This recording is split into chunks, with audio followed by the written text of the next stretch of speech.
So first things first, we have to remove the emergency plastic jacking point covers. Now it's super important to make your own call here, but personally I use a grade 10 big industrial bolt to slide into the emergency jacking point, and then I have a hockey puck on top of my jack and I raise the whole thing up.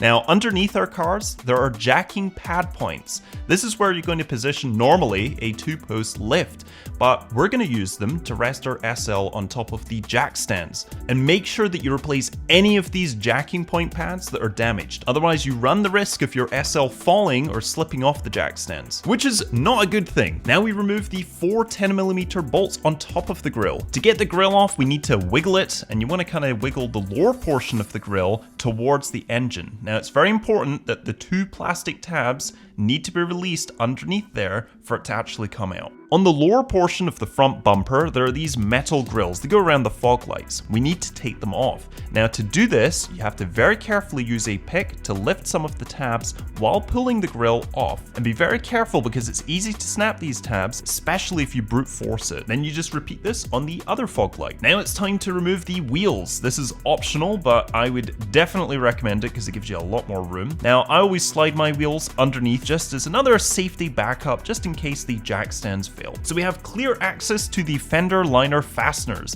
Now what I do is I remove the 4 screws at the bottom, and there are actually 2 on the left here.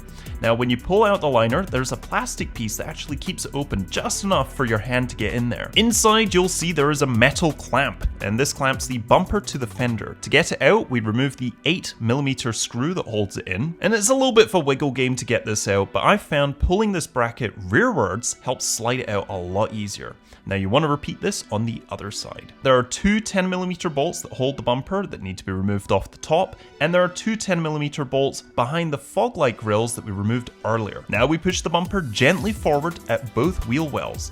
Now I rested it on a bucket, and it's very important that you do that because you need to disconnect all the electrical connectors without stretching them. And just like that, you did it.